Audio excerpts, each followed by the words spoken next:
Hello everybody, welcome back to the channel. And if you're new, welcome to the party. There's still pizza in the back. Guys, the newest fusion legendary Titus Blackplume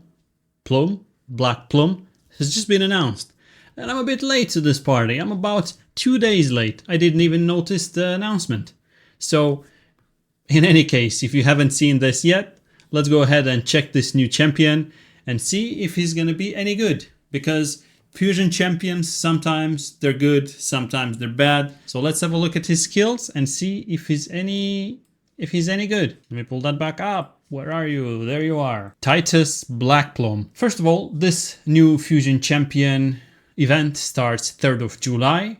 And it starts alongside with Lemnisci Goldwing Chase. We are gonna get a free legendary starting in 3rd of July. After logging in for 7 days. And aside that, we're also going to start this event for the newest fusion champion. We just finished Tholin Foulbeard. We already fused it. I talked about it previously in my other videos. Pretty interesting champion, very strong, very strong. Hopefully this other one is going to be as strong as Tholin. But before we jump into this, a couple other things worth mentioning that are running right now in Raid is the Void Summoning Party, which ends June 30, which is in 2 days. Check this out. Everything is doubled for Void Shards. And then another nice thing running right now is the free gear removal. This is also running for a couple of days. It's going to end on June 29, which is going to be tomorrow, Sunday. Free gear removal. I think they should make it permanently. This is one of my favorite events so far. This is going to be a mixed fusion event, which means we're going to need to fuse rares. We're gonna need to play onto events to get the rares and the shards for the rares, to collect them to create the rare, and then use these rares to fuse into the epics, and then the epics to fuse Titus. This is a bit of a harder fusion, so I think it's gonna be a bit of a resource extensive fusion, because these are prone to, if you miss any of the shards from the events, then you might find yourself struggling because you cannot really find them anywhere else. Let's have a look at his kit. What does this say? His basic skill attacks one enemy, has a 40% chance of placing a block active skills debuff for 2 turns. This effect cannot be resisted if this champion is under a shield buff. Okay, that sounds good if you have a shield buff, so you might need another champion for that. Let's see if this guy gives us any shields at all. Let's keep on going. Whenever an ally counterattacks, am I recording? I am. Sometimes I find myself not recording and then I'm like, oh my god, I just wasted a bunch of time talking. Alright, let's have a look at this. Whenever an ally counterattacks, whenever an ally counterattacks, teams up with allies to attack, or instantly activates a skill, also has 40% chance to place block active skills debuff for 2 turns. So on a counterattack, on a team up ally attack, or on an instant skill activation, has a 40% chance to place a block active skill debuff for 2 turns on the target enemy. If there are multiple this is just the usual, and if there are multiple champions on the team as the skill, only one will activate. The usual. So this one, not too bad. Attacks one enemy, you can place block active skill debuffs. If you have a shield, you don't need accuracy. That sounds good. Is this useful anywhere? It's useful in Chimera, yes. Against one of the forms, the one with the silly skill that keep on proccing. So you can just put this on. I think it's the Ram form, maybe. Okay, then for his second skill, Student of War, attacks one enemy. This attack is always critical if this champion is under a shield buff. Ooh, crit 100% if he has a shield buff. I'm super curious if this guy's put a shield on himself. This attack also gains damage boost equal to the value of the shield. Okay, not too bad. Removes all debuffs from all allies if the target is killed. Ooh, a bit of a wave cleaver there. Maybe Faction Wars, maybe. He might be good in Siege, in PvP. I think so. Attacks one enemy, this attack is always critical if he is under a shield buff. This attack also gains damage boost equal to the shield, and then it also removes all debuffs from all allies if the target is killed.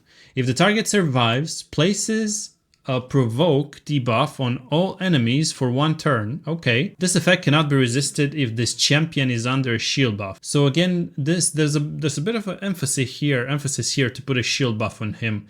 If you have a shield buff on him, crits 100% chance, right? What else is here? Places a 50% ally protection buff, a 50% attack buff, and a 30% increased speed, okay, buff, on a single ally. Ooh, just on a single ally. Also fills that ally's turn meter by 40%. Ally protection, increase attack, increase speed, but on a single ally turn for 2 turns. And a turn meter control increase for 40% chance. What about Arbiter? If you look at Arbiter here, let's have a look. Places a 50% increase attack, and then this guy places a 50%, okay. But this is on all allies for 2 turns. Then fills the turn meter for all allies by 30%, also heals. So Arbiter can be compared with the new legendary, in a way.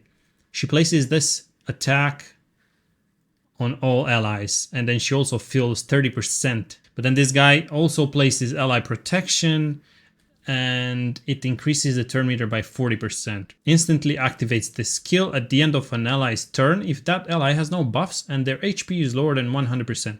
If there are multiple champions on the team with this skill, oh yeah, this is the usual. Where would this be good? Where is your main damage dealer not having 100% turn meter? 100% HP. If you start first in arena, you're definitely having 100% HP. So in a go second team, maybe I can see that work, and you get free buffs. Instantly activates the skill. This is on a 3 turn cooldown if you book it. And then as for his passive, let's see if this is any game changing. Let me see if I can do this so you can see it as well. For his passive, each time an enemy hits an ally, that ally's next attack will deal 10% more damage for each hit they take. Stacks up to 100%. Ooh. The damage increase resets after that ally deals damage. Oh, there's no cooldown on this. This should be pretty strong. Each time an enemy hits an ally, that ally's next attack will deal 10 more damage for each hit.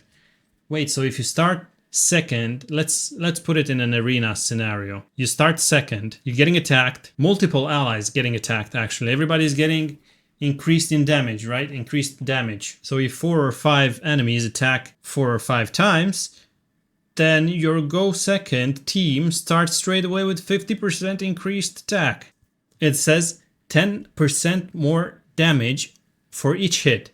And there's champions that hit multiple times. Ooh, so if you... Oh, wow. So this guy, just by existing in your team, you're basically getting free damage increase. You don't even need to really do anything. You can just by having him in your team, you get that. And there's no cooldown on it. That's pretty interesting. And his aura gives 40% void ally HP in all battles. Oh my goodness, I hate it when they do it this way. Why void ally? Why isn't it all ally? Guys, come on, man. Why isn't it all allies? Let me just move my camera a little bit. This champion is weird, bro. Do you think it's gonna be any good? I think you should let me down in the comments below if you're going for him.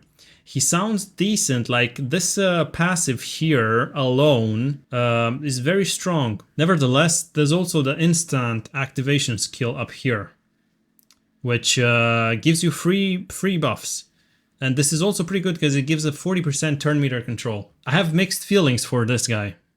Just because he's a mixed fusion, so he's gonna be pretty hard to get.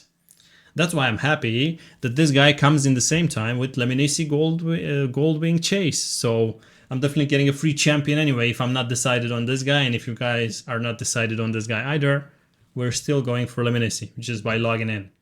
We need to wait a bit for some content creators that have access to test servers to see some damage numbers here. Because if the damage boost, multiplier from him having shields is pretty good, he could be a good nuker attacking onto one enemy. We don't know about that. But I like his aura a lot. I like his passive a lot. Just by having him in your team is getting increased damage. And he's also giving a 50% increased attack, 30% speed buff, turn meter control, This can also activate instantly. I wonder if this activates instantly and it goes on cooldown. Yes, boys, this is the champion, Titus Blackplume. Have a look at this guy one more time. I'm gonna put a video up the screen right now. He definitely looks pretty nice. I like his armor a lot. I would have thought this guy is a high elf or something, you know, by the looks of his armor. I don't know about his skill set, but feel free to let me know in the comments below what do you think about this guy and if you are fusing him.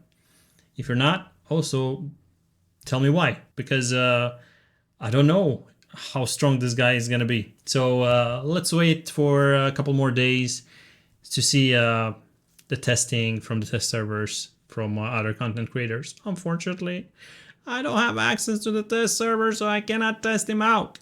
I'll just have to wait for it. Alright guys, how was Mr. Man Plays? This is my review on the new Fusion Champion. Don't forget to leave us a like and a subscribe if you're not subscribed to the channel. And don't forget that if you download the game with my download link below, you can get up to 3 free legendaries and 3 free epics. And that's pretty cool. Alright, I'll see you later. Take care. Bye-bye. If you download the game with my link below, or if you want to reroll your account, you will start the game fresh with the best promo out there. 3 free legendaries and 3 free epics. Corrado, after finishing tutorial, you can use the promo code to get Tholin as well, Demon Slayer in the first 72 hours, and your 3rd legendary will come in July when we start our 7-day login chase for Lemnisci Goldwing.